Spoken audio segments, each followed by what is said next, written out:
চোর বলেছে শুভেন্দুকে, তুই ভোটান করে। এই ভদ্র ছেলেটি সম্বন্ধে, ভদ্র সন্তানটি সম্বন্ধে আমাকে কোনো প্রশ্ন করবেন না। আমি তার নামও উচ্চারণ করতে চাই না। কেন স্যার? উনি তো এখন দলের যা খুশি তিনি তার দলের। যুবরাজ বলছেন না সবাই সব, ভোটার। হ্যাঁ, স্যার, তাকে ভোটার যা খুশি তারা বলুন, যা খুশি বলুন, সেনাপতি বলুন, অনেক কিছু বলুন। আমি তার সম্বন্ধে কোনো মন্তব্যই করব না। আমি তাকে কোনো রাজনীতিবিদ মনেই করি না। কেন নিলেন না উনি বলতে পারবেন। তো অভিষেক বাবু কি বলছে, রাজনীতিতে আমি উনাকে যোগ্য হিসেবে মনেই করি না, সরাসরি বলেছেন। না, অনেকেই মনে করে না, শুধু উনি না, অনেকেই মনে করে না। পুলিশ দিয়ে তো ওনাদের রাজনীতি চলছে। পুলিশ মাইনাস কি আছে তৃণমূল কংগ্রেস? পুলিশ মাইনাস তৃণমূল কংগ্রেস কি আছে সেটা সন্দেশখালী দেখিয়ে দিয়েছে মা বোনেরা।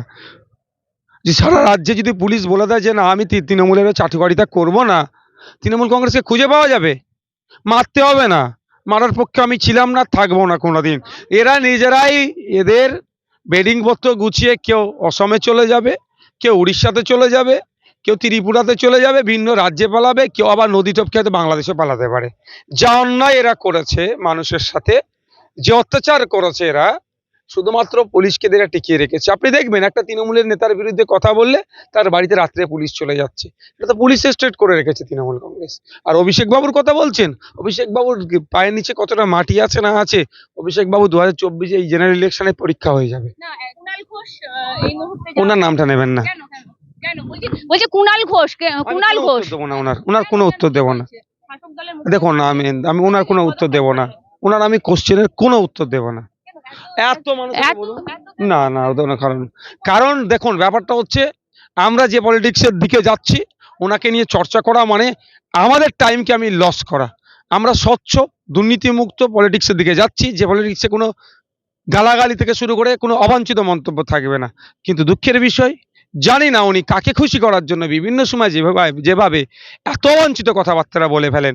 সুতরাং আমি ডিসাইড করে নিচ্ছি আমি ওনার ওনার সম্পর্কে কোনো মন্তব্যই করব না। ও আমাকে গালাগালি দিক আর আমাকে ভালোবাসা দিক, আমি ওনার সম্বন্ধে কোনো মন্তব্য করবো না যতদিন না দেখবো উনি ওনার জায়গা থেকে ফিরে আসছেন। একটা সময় হাইকোর্ট বা বিচার ব্যবস্থা থেকে বাংলার জনগণ একটু পিছিয়ে গিয়েছিল, যে যেমন থানাতে গেলে আমরা বিচার পাই না, হয়তো কোর্টে গেলেও সে ডেটের পরে ডেট পড়বে, কিন্তু তিনি সর্বপ্রথম তার পেনের খোঁচা দিয়ে বাংলার জনগণের অ্যাটেনশনটা আবার কোর্টের দিকে নিয়ে এসেছেন। এটা অস্বীকার কোনো করা যাবে না। বাংলার কি মফস্বল থেকে কি আপনার আরবান এরিয়া, সবার চোখের মণি হয়ে উঠেছিলেন অভিজিৎ গাঙ্গুলি মহাশয়।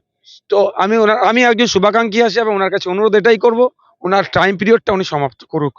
কারণ আরো ওনাকে কিছু দেওয়ার আছে বিচার ব্যবস্থার মাধ্যমে, আমরা মনে করছি আরো বেশ কিছু কেস আছে আমাদের, যেটা হয়তো আমরা ওনাকে দিতে পারবো। যেমন হচ্ছে অঙ্গনওয়াড়ি কেন্দ্রের যে টাকা লুট হয়েছে, বিভিন্ন পিএফ এর টাকা, সিভিক ভলেন্টিয়ারদের পিএফ বা মেডিকেলের জন্য যে টাকা উঠে, সেগুলো কোথায়? হ্যাঁ হচ্ছে কিন্তু ব্যাপারটা হচ্ছে দেখুন, তিনি যে ফিল্ডে আছেন, আমি হাজার চেষ্টা করলে এই ফিল্ডে যেতে পারবো না, তিনি কিন্তু এই ফিল্ডে সহজে আসতে পারবেন। কিন্তু সেই জায়গায় তিনি যে লেভেলে পৌঁছেছেন, আমরা ওনার কাছ থেকে আরো বেশি আশা করছি। সেই জন্য একজন শুভাকাঙ্ক্ষী হিসাবে আমি চাইবো উনি ওনার পিরিয়ড শেষ করুক। অবশ্যই টাইমটা এখন অনেক আছে, ওনার দীর্ঘায়ু কামনা করি। রাজনীতির ময়দানে যদি আসে অবশ্যই ওয়েলকাম জানাবো। ওনাদের মতো ব্যক্তিত্বরা আসলেন, স্বচ্ছ ব্যক্তিত্বরা আসার দরকার। এখন কারা রাজনীতির ময়দানে আসছে? যে বাচ্চাদের মিড ডে মিলের চুরি করছে সে রাজনীতির ময়দানে আসছে। ওদের থেকে তো আমাদের গাঙ্গুলি সাহেব মতো আরো যারা শিক্ষিত সজ্জন ব্যক্তি আসলে তো ভালো। কারা এখন রাজনীতির ময়দানে এসে বড় বড় ভাষণ দিচ্ছে? যারা গরিবের রেশন চুরি করে নিচ্ছে। কারা বড় বড় সততার কথা বলছে? যারা চাকরি বিক্রি করছে। কারা বড় বড় কথা বলছে? কি কথা বললে কদিন আগে যে আমি আদিবাসীদের জায়গা কেড়ে নেব না। আমাকে তো যেতে দেয়নি, আমি অগরপুরে পুরুলিয়ায় যেতে যাচ্ছিলাম, ওখানে জনজাতি উপজাতিতে মা বোনেদের উপর অত্যাচার করে তাদের জমি জায়গা কেড়ে নিচ্ছিল। এক মা চান করতে পুকুরে যাচ্ছিল, অর্ধেক কাপড়ে তাকে তুলে নিয়েছিল মমতা ব্যানার্জির পুলিশ। আজকে সে ওখানে গিয়ে বড় বড় কথা বলছেন। এই সমস্ত ব্যক্তিদের হাত থেকে মুক্তি দেওয়ার জন্য ওই শিক্ষিত সুশীল সমাজের মানুষকে এগিয়ে আসা দরকার। তবে হ্যাঁ, উনি যে জায়গায় আছে আমরা হাজার চেষ্টা করলে ওই জায়গায় পৌঁছাতে পারবো না। সুতরাং ওই জায়গাটা আরো একটু বেশি টাইম যদি থাকেন আমাদের জন্য ভালো হবে।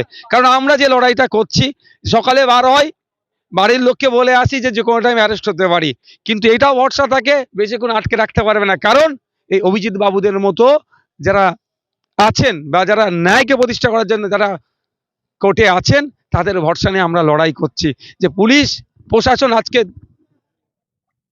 বায়াস্ট, কিন্তু কোর্টের ভরসাতে আমরা সকাল থেকে সন্ধ্যা যে লড়াইটা লড়াই যাচ্ছি, মানুষের হয়ে কথা বলছি, ডিএ মঞ্চের মানুষের হয়ে কথা বলছি, বা এরা যে যেখানেই লড়াইটা করছে দেখবেন এই অভিজিৎ বাবুদের মতো যারা আছেন তাদের ভরসাতে যদি তারা যে ওই জন্যে আমরা বলছি তারা আরেকটু যদি টাইম আছে সেটা পুরোপুরিভাবেই আমাদেরকে দিক। দেখুন, উনি যদি আমার এই ভয়েসটা শুনতে পান, আমি ওনার কাছে অনুরোধ করব, আপনি আপনার টাইম পিরিয়ডটা শেষ করুন। আপনার কাছে আমরা অনেক আশা করছি। আপনি যে যে ক্ষমতা, আপনার পেনের ক্ষমতা দিয়ে রাজ্যে যে দুর্নীতি হয়েছে খোঁচাদে যেগুলো তুলে ধরেছেন, বাংলার যুব সমাজ অনেকটা আশা পাচ্ছে।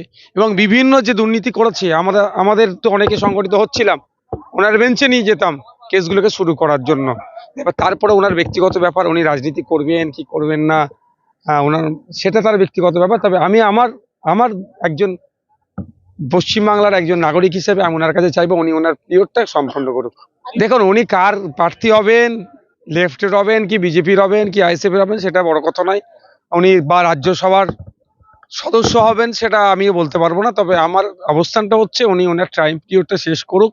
কারণ উনি যেভাবে বাংলার যুব সমাজের কাছে, বাংলার প্রত্যন্ত গ্রাম থেকে শুরু করে শহরের মানুষের নয়নের মণি হয়ে উঠেছিলেন, হয়তো রাজনীতিতে গেলে একটু ধাক্কা লাগবে। কারণ ওনার যে পারফরমেন্স, আমি আশা করব ওনার একদম নিট অ্যান্ড ক্লিনভাবে উনি সমাপ্ত করুক। একজন ওনার শুভাকাঙ্ক্ষী হিসাবে আমি চাইবো। 144-এর নামে 60-65 কিলোমিটার আগে আমাদেরকে আটকে দেওয়া হচ্ছে। কোর্ট অর্ডার থাকার পরেও চেষ্টা করছে, কার সিগনেচার কি আছে তার সিগনেচারে ভেরিফিকেশন করা হচ্ছে। এটা বুঝতে পারছে না কোন লেভেলে গেছে। পুলিশকে দিয়ে শাসকের লাঠিয়ালে পরিণত করার চেষ্টা হচ্ছে, যেটা মোটেই কাম্য নয়। আমি ইতিপূর্বে বলেছি, আমার তো মনে হয় কিছু পুলিশের ব্যাংক অ্যাকাউন্ট চেক করা দরকার। কালীঘাট থেকে বা তৃণমূল কংগ্রেসের পক্ষ থেকে তাদের হয়তো স্যালারি দেওয়া হয়, যেটা আমাদের রাজ্যের কোষাগার থেকে হয়তো তারা পায় না, তাদের আচরণ। ফলে এই ধরনের অন্যায় করার ফলে আইন শৃঙ্খলার অবস্থা অবনতি ঘটেছে। সেই জন্য নজিরবিহীনভাবে এত আগে থেকে এসে পুলিশ রুটমার্চ, এই সেন্ট্রাল ফোর্সেস রুটমার্চ করছে। আজকে কেএলসি আমাদের বিধানসভার মধ্যেই কেএলসি পড়ছে, সে থানায় করেছে, কলকাতাতে করছে, বিভিন্ন জায়গায় করছে, বিভিন্ন জায়গায় হওয়া উচিত। আমি ইসিআর কাছে চাইবো মানুষ শান্তিপূর্ণভাবে ভোট দিক, এটা ইনশিওর করুক। গণতন্ত্রের উৎসব, সর্ববৃহৎ উৎসব, আবার জেনারেল ইলেকশন আসছে, প্রত্যেকে যেন তার ভোটটা দিতে পারে এটা ইনশিওর করুক। শুধুমাত্র ওই আপনার পোলিং স্টেশনের মধ্যে সেন্ট্রাল ফোর্স থাকবে, তার 100 মিটারের বাইরে তৃণমূলী দুষ্কৃতীরা দাপাদাপি করবে, ওটাও ইনশিওর করুক, যাতে বাড়ি থেকে বার হয়ে পোলিং স্টেশন পর্যন্ত ভোটটা সুরক্ষিতভাবে দেয় এবং বাড়িতে যাতে সুরক্ষিতভাবে ফিরে যায়, সেটাও ইসিআই সেটা ইনশিওর করুক। দেখুন, আমি বিধানসভায় যখন প্রথম এসেছিলাম শপথ গ্রহণের দিনে, তাপসবাবুর তখন আমি নামটা জানতাম না, কারণ আমি রাজনীতির নবীন ছিলাম।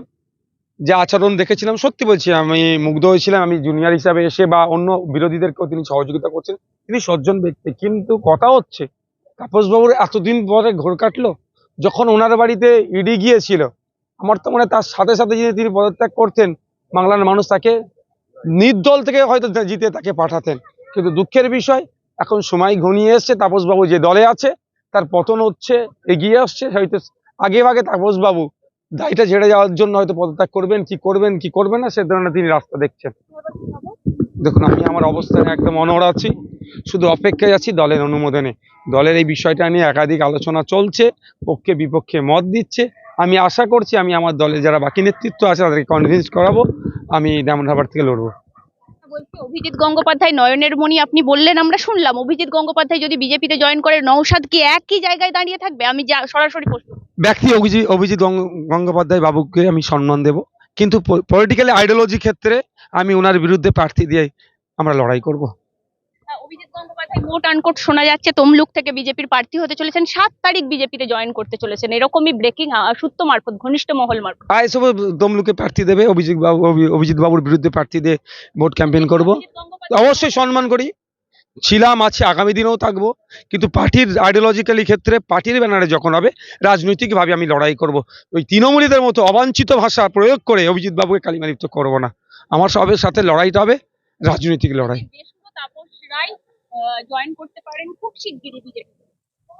দেখুন, কে কোথায় যাবে আপনি তো বলতে পারি না। দেখুন, কে কোথায় কবে যাবেন, উনি কংগ্রেসে ছিলেন, টিএমসিতে এসেছেন, টিএমসি থেকে বিজেপিতে যেতে পারেন, সেটা তার ব্যক্তিগত ব্যাপার। সেক্ষেত্রে তো আমি বলতে পারি না কে কোথায় যাবে।